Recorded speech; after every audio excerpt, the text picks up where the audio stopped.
अस्सलाम वालेकुम। आप देख रहे हैं मेरा channel law exams and practice by Amreen.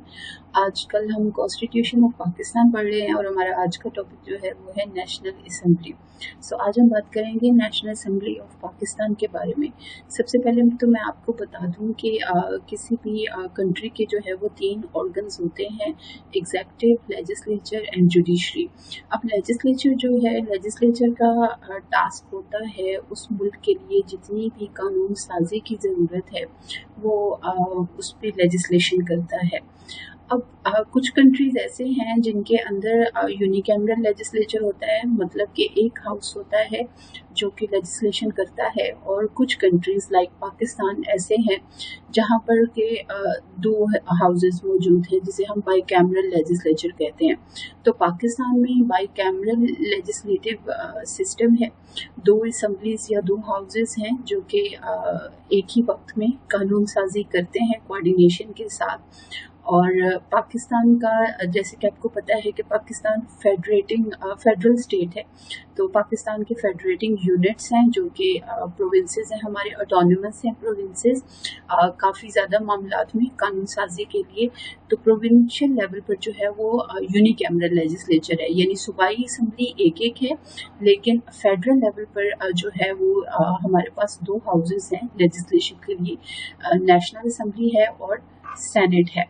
तो आज हम बात करेंगे उनमें से एक हाउस की, नेशनल असम्बली की, जो कि बेसिकली जो है वो पाकिस्तान की अवाम की नुमाइंदगी जो है वो सबसे ज़्यादा नेशनल असम्बली के अंदर होती है फेडरल लेवल पर।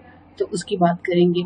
एक बात और बता दूं कि नेशनल असम्बली और सेनेट जो है ये उन तमाम मैटर्स पर जो है वो कानून साजी करेंगे जो कि आप ये समझें कि फेडरल लेजिस्लेटिव लिस्ट के मैटर्स हैं, यानी जिनके ऊपर कानून साजी करना वफाक का इख्तियार है। ऑल्दो 18th अमेंडमेंट के बाद जो है वो काफ़ी ज़्यादा इख्तियारात मिल गए हैं तमाम प्रोविंसेस को, और अब काफ़ी ऐसे मैटर्स जो पहले फेडरेशन के पास थे वो भी सूबों के पास आ गए हैं, जैसे कि टू सम एक्सटेंट हेल्थ है या लेबर है या इसके अलावा और काफ़ी सारे मैटर्स हैं। तो काफ़ी जो कम एरियाज़ हैं वो रह गए हैं जो कि फेडरेशन के पास है जिनके ऊपर कानून साजी करना। लेकिन बहरहाल नेशनल असम्बली ऑफ पाकिस्तान की अपनी एक तारीखी इम्पोर्टेंस है, तो इसको आज हम जो है वो एक्सप्लोर करेंगे टॉपिक को। जैसे मैं आपको बताती हूँ कि अक्सर जो है वो इंट्रोडक्शन में केस लॉ दिया होता है, वो सिर्फ इस पर्पज़ के लिए दिया होता है कि आप इस चीज़ को अंडरस्टैंड करें कि आपका हमेशा जो इंट्रोडक्शन है that should be very strong because that is your first impression। ये इंट्रोडक्शन जो है ये आपकी इमेज को बिल्डिंग भी कर सकता है और बिल्ड डाउन भी कर सकता है। तो इंट्रोडक्शन आपने बहुत अच्छा देना है, लेकिन इसका बिल्कुल ये मतलब नहीं है कि जो मैंने 2 लाइंस लिख दी हैं या जो मैंने आपको एक केस लॉ दे दिया है तो आपने वही मेंशन कर देना है। ये जस्ट एक आइडिया के लिए होता है। डेफिनेटली आप जब भी इंट्रोड्यूस करवाएंगे तो आप इस तरह नहीं करेंगे कि आप सिर्फ एक साइटेशन लिखें और नीचे 2 लाइंस लिख लें। आप उसका थोड़ा सा एक कॉन्टेक्स्ट डेवलप करते हैं और उसके बाद जो है वो केस लॉ को उसके अंदर मेंशन करते हैं। तो ये जो केस लॉ आपके सामने है इसमें बेसिकली नेशनल असम्बली की जो कंडक्ट है उसकी बात की गई है कि how national assembly will work. तो ऑल्दो नेशनल असम्बली और parliament has unlimited power to legislate, but still there are limitations जिनको जो है वो नेशनल असम्बली ने देखना है। तो बात करते हैं कि आर्टिकल 50 जो है कॉन्स्टिट्यूशन ऑफ पाकिस्तान का, वो पाकिस्तान की जो पार्लियामेंट है, जैसे पाकिस्तान एक पार्लियामेंट्री डेमोक्रेसी है, तो पार्लियामेंट की कंपोजिशन जो है उसको डिस्क्राइब करता है। तो according to article 50 there shall be a Majlis Shura Parliament consisting of President, National Assembly and the Senate। सो जैसे कि आपको पता है कि ज़ियाउल हक के दौर में इस्लामाइजेशन हुई थी, तो उस वजह से क्या हुआ कि काफ़ी सारी जो टर्म्स हमने वेस्टर्न जो है लॉ वहाँ से ली थी, तो उनको जो है वो थोड़ा सा आप ये कह लें कि इस्लामिक टच दिया गया, तो सब्सटीट्यूट किया गया, जैसे कि पार्लियामेंट को मजलिस शूरा से सब्सटीट्यूट कर दिया गया। तो अकॉर्डिंग टू आर्टिकल 50 जो पार्लियामेंट ऑफ पाकिस्तान है उसको हम आमतौर पर समझते हैं कि parliament means national assembly and senate. ऐसा नहीं है। जो प्रेसिडेंट है he is also part and parcel of parliament of Pakistan. So parliament of Pakistan आप ये समझें कि 3 एंटिटीज़ या 3 बॉडीज़ हैं जिनसे मिलके पाकिस्तान की पार्लियामेंट कंपोज होती है। प्रेसिडेंट है, नेशनल असेंबली है और सेनेट है।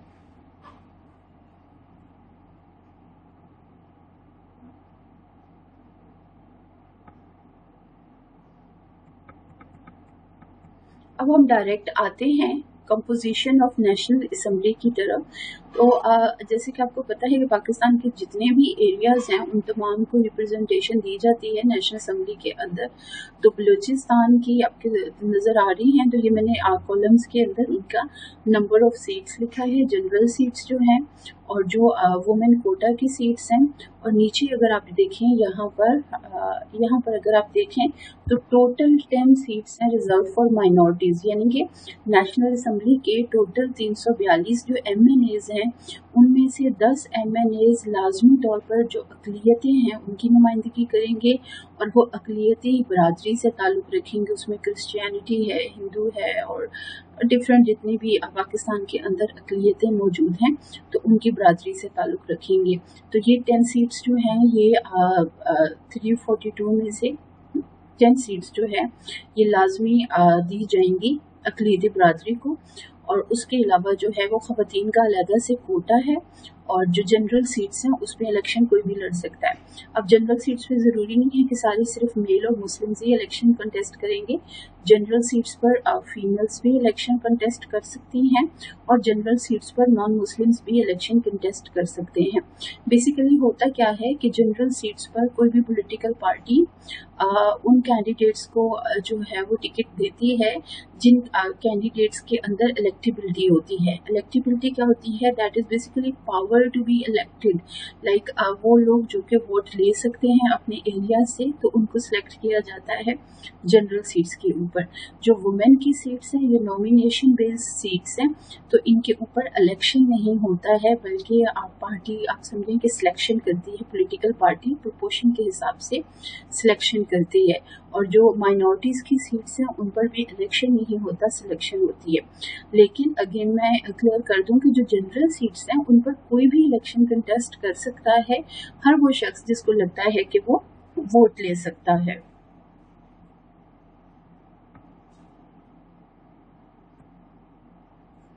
अच्छा, ये एक मैंने केस लॉ मेंशन किया है ख़वातीन के बारे में कि ख़वातीन का कितना ज़्यादा ज़रूरी है पार्लियामेंट के अंदर मौजूद होना। बिकॉज जो कानून साजी होती है उसमें आप देखिए कि डिफरेंट किस्म के इश्यूज़ होते हैं। उनमें कुछ इश्यूज़ जनरल होते हैं, कुछ जेंडर बेस्ड होते हैं, तो ख़वातीन जो है वो उसमें रिप्रेजेंटेशन ख़वातीन की कर सकती हैं।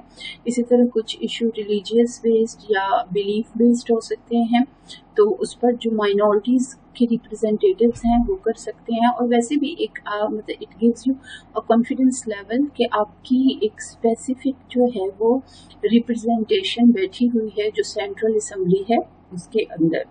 तो ना सिर्फ ख़वातीन बल्कि माइनर और जो माइनर मतलब माइनॉरिटीज़ और जो है मेल्स हैं, जो भी पाकिस्तान के सिटीजन्स हैं, तो उन सब की एक तरह से रिप्रेजेंटेशन है। That is why it is called national assembly of Pakistan. अब हम देखते हैं कि नेशनल असेंबली के जो इलेक्शन होते हैं उसमें पार्टिसिपेट कौन करता है। तो उसमें कुछ क्वालिफिकेशंस बताई गई हैं, उन क्वालिफिकेशंस को हम देख लेते हैं। तो सबसे पहले तो the voter should be citizen of Pakistan, he should not be less than 18 years of age, his name should appear on the electoral roll। जितने भी एरियाज हम इलेक्टोरल रोल जो है वो प्रिपेयर किए जाते हैं अकॉर्डिंग टू जो हमारा नेशनल डेटाबेस है उसके मुताबिक, तो उसमें जिसका भी नाम अपीयर हो रहा है। And the person should be competent by do not declare by a competent court to be unsound mind, इसलिए कि जो वोटिंग है that is for the purpose of a decision. आप चूज करने जा रहे हैं अपने, आप जो लीडरशिप है उसको चूज करने जा रहे हैं, तो डेफिनेटली एक आम अकल फहम का बंदा ही जो है वो चूज कर सकता है।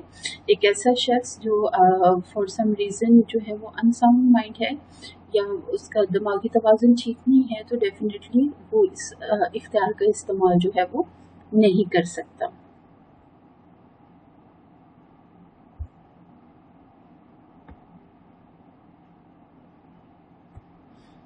अब हम बात करेंगे एलोकेशन ऑफ सीट्स के बारे में। तो एलोकेशन ऑफ सीट्स जो है वो इस हिसाब से हैं कि जितने भी प्रोविंसेस हैं उनकी सीट्स हैं। देन फाटा की कुछ सीट्स हुआ करती थी जो कि अब मर्ज हो गई हैं केपी के अंदर। जब फाटा को जो है वो उसको जम किया गया है तो वो मर्ज हो चुकी हैं। और उसके अलावा जो भी फेडरल कैपिटल है हमारा इस्लामाबाद, उसकी कुछ सीट्स हैं। और ये कितनी सीट्स हैं ये पॉपुलेशन के हिसाब से होती हैं, बिकॉज अगर एक प्रोविंस की पॉपुलेशन ज़्यादा है, जैसे कि पंजाब की पॉपुलेशन है, तो फिर उस प्रोविंस की जो MNA की सीट्स हैं वो भी ज़्यादा होंगी। एंड लाइकवाइज एक ऐसा प्रोविंस जिसकी पॉपुलेशन कम है, जैसे कि बलोचिस्तान की पॉपुलेशन कम है, तो वहाँ की फिर सीट्स भी जो है वो कम होंगी।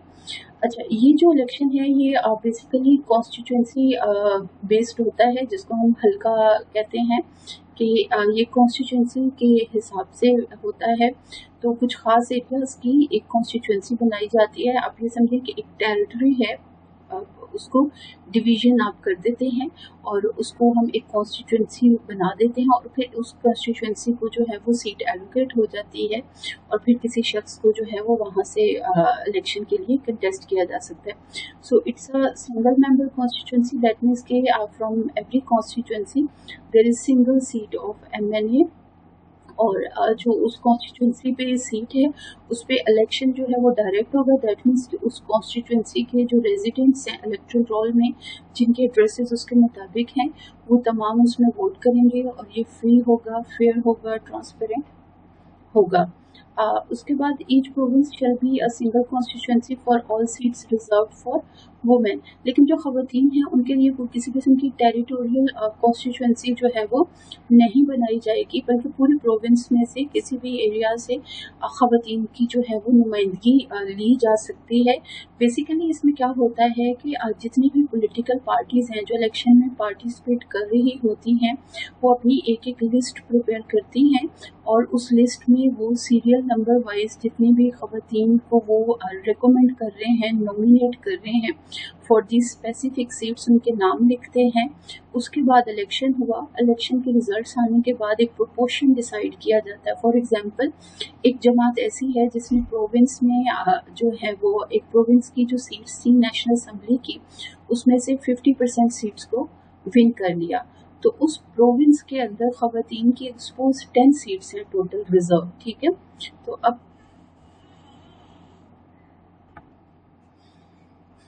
अब उस प्रोविंस के अंदर क्योंकि इन्होंने 50% सीट्स विन की हैं, तो प्रोपोर्शन के हिसाब से जो 5 सीट्स हैं वो इनकी बनती हैं। तो अब जो इनकी लिस्ट है, पॉलिटिकल पार्टी की जो लिस्ट है, तो उसमें जो पहले 5 खवातीन के नाम हैं, वो 5 खवातीन जो हैं वो इलेक्ट हो जाएंगी उन सीट्स के ऊपर। सो विदाउट एनी इलेक्शन वो खवातीन जो हैं वो पार्टी बन जाएंगी MNAs। तो इसी तरह से जो माइनॉरिटीज़ हैं उसकी भी हर जमात पे, इसी तरह जितनी भी माइनॉरिटीज़ की सीट्स हैं वो भी इसी तरह से हर पॉलिटिकल पार्टी अपना जो भी है माइनॉरिटीज़ के जो उनके नुमाइंदे हैं, कैंडिडेट्स हैं, उनकी लिस्ट बनाएगी, वो लिस्ट जमा करवाई जाएगी, और फिर प्रोपोर्शन के हिसाब से ऑल ओवर जो रिजल्ट्स हैं उनके प्रोपोर्शन के हिसाब से जो है वो उनको मौका दिया जाएगा कि वो उसमें जो है वो अपना कैंडिडेट जो है वो नॉमिनेट जो किया है उसको इलेक्ट करवा सकते हैं।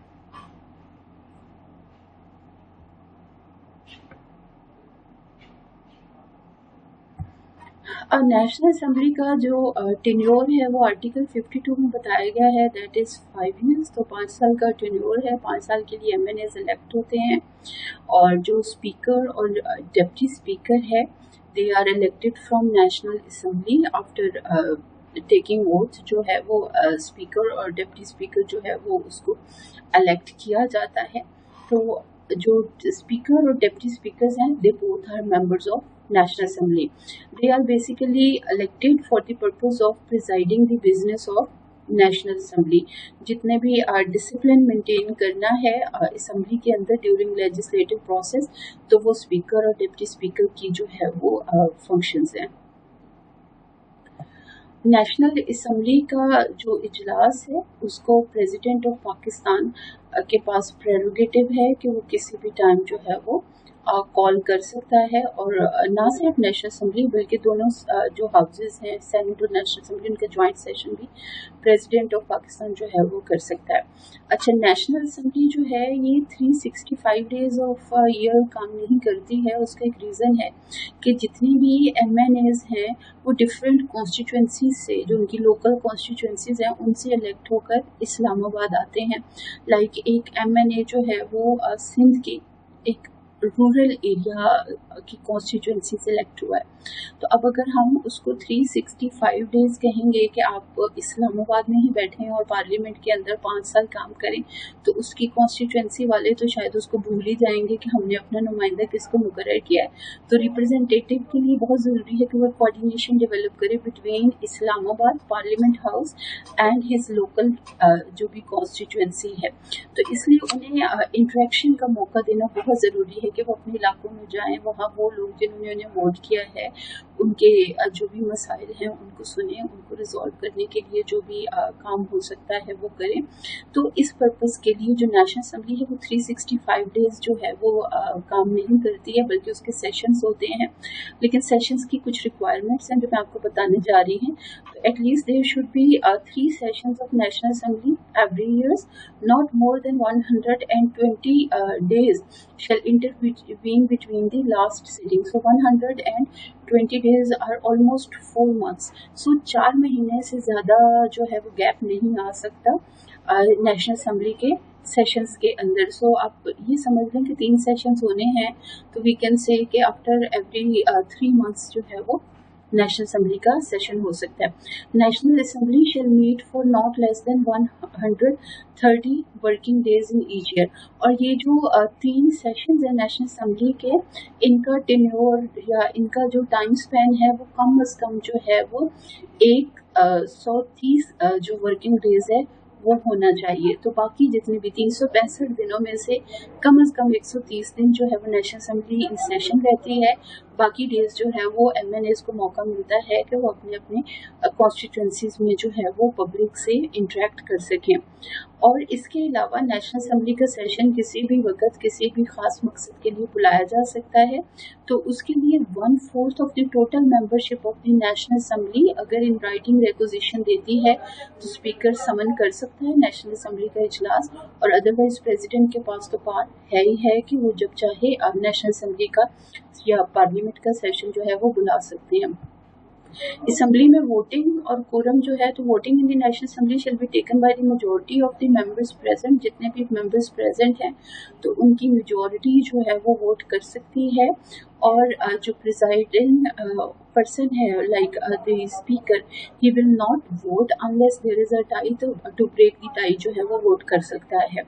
और कोरम जो है that is 1/4 of the total membership of the assembly. तो 1/4 अगर मेंबरशिप टोटल जो है वो 342 की मेंबरशिप में से 1/4 अगर मौजूद है तो ही असेंबली जो है वो अपना काम कर सकती है, वरना असेंबली का सेशन जो है वो फ्रूटफुल नहीं रहेगा। President of Pakistan has prerogative that he can address to the National Assembly at any time whenever he wishes or whenever he feels there is a need to address the National Assembly, so he can address to the National Assembly. There generally speaker has the power to allow any member of National Assembly to speak, लेकिन कुछ ऐसे डिजिग्नेशंस हैं जो कि who have right to speak in the National Assembly. So Prime Minister of Pakistan, whenever he wants, how long he wants, he can speak or address to National Assembly. Federal ministers, because they are answerable and generally opposition raise questions, तो उन questions को answer करना होता है federal ministers ने, तो they have right to speak in the assembly. Ministers of states जो हैं वो attorney general for Pakistan, they all have right to speak in assembly. जो नेशनल असेंबली के मेंबर्स हैं वो तब तक वोट नहीं कर सकते जब तक वो ओथ नहीं ले लेते. अब हम बात कर लेते हैं कि प्रिविलेजेस क्या क्या हैं नेशनल असेंबली के मेंबर्स के पास. They have freedom to speech. Parliamentary proceedings जो हैं they are privileged proceedings, they can not be published, तो they have freedom to speak in the assembly. And secondly, they are not answerable in any court regarding जो भी उनका parliamentary procedures हैं उसमें. अब आपके सामने पावर्स हैं मेंबर्स ऑफ नेशनल असेंबली की, बट ये टाइपो एरर है. मेंबर्स की सेनेटर्स की पावर्स जो है वो मेंशन हो गई. बेसिकली नेशनल असेंबली की पावर्स हैं, तो सारी पावर्स सेम हैं. सेनेट और नेशनल असेंबली की, हमारा रेगुलर लेक्चर सेनेट पे होगा तो आप देखेंगे, तो सारी सेम है. तो आप इस सेनेट को सब्सटीट्यूट कर दें with the word national assembly, और इसमें ये जो चेयरमैन है इसको सब्सटीट्यूट कर दें with the word speaker, and deputy chairman जो है इसको सब्सटीट्यूट कर दें विद डिप्टी स्पीकर. सो अभी मैं इसको एडिट नहीं कर रही हूँ बिकॉज इस वक्त मेरी स्क्रीन जो है वो एडिटेबल वर्जन नहीं है, तो इसलिए मैं इसको फौरन एडिट नहीं कर सकती. तो ये सारी पार्ट्स हैं मेंबर्स नेशनल असेंबली की. They have all legislative powers. They have power to elect speaker, they have power to elect deputy speaker, they have power to amend constitution, they have power to amend ordinary laws, they have power to repeal any law, they have power to enact new laws, they have power to discuss on public issues, they have power to initiate impeachment procedure against president, they have power to pass and move legislative bills, they have power to be part of appointment of judges in form of parliamentary committee, they have power to vote on different kind of resolutions, they have power to move resolutions, and they have power to elect president. और अब हम बात करते हैं जो national assembly है और senate है कि इनमें से ज़्यादा स्ट्रॉन्ग कौन है. तो ये मैंने खाली छोड़ दिया है इसलिए कि थोड़ा सा आप एनालिसिस करें इसका. तो बड़ा सिंपल सी बात है कि पाकिस्तान में जो है ना वो नेशनल असेंबली बहुत स्ट्रॉन्ग है. उसके 3-4 रीजंस हैं. पहली बात, जो लीडर ऑफ द गवर्नमेंट है, prime minister of Pakistan, he is basically member of national assembly. So because he has more communication with MNAs, तो इस वजह से. सेकेंडली बिकॉज नेशनल असेंबली का जो इलेक्शन वो डायरेक्ट होता है, तो ये इन ट्रू सेंस जो है वो पॉपुलेशन ऑफ पाकिस्तान की नुमाइंदगी करते हैं. इसके अलावा जितने भी मिनिस्टर्स हैं उनमें मेजॉरिटी जो है वो नेशनल असेंबली से होती है. तो ये भी एक रीज़न है कि पाकिस्तान में नेशनल असेंबली जो है वो सेनेट से स्ट्रॉन्ग है. तो आई होप आपको नेशनल असेंबली का कॉन्सेप्ट जो है वो काफ़ी क्लियर हुआ होगा. तो अगर आपने अभी तक मेरे चैनल को सब्सक्राइब नहीं किया तो मेरे चैनल को सब्सक्राइब कीजिए. वीडियो अगर पसंद आए तो लाइक कीजिए. अगर आपकी कोई क्यूरी हो तो कमेंट कीजिए. और नीचे एक टिकर चल रहा है, उसमें जो हमारे और इंस्ट्रक्टर्स हैं, हमारे सीनियर इंस्ट्रक्टर्स हैं, उनके लिंक्स डिस्क्रिप्शन बॉक्स में भी मैंने ऐड कर दिए हैं, तो उनके भी चैनल सब्सक्राइब कीजिए, मेरा चैनल भी सब्सक्राइब कीजिए, और हमारी वीडियोस को मैक्सिमम शेयर कीजिए, लाइक कीजिए. बिकॉज जो इल्म है उसको तो फैलाना वैसे ही सदका जारिया है.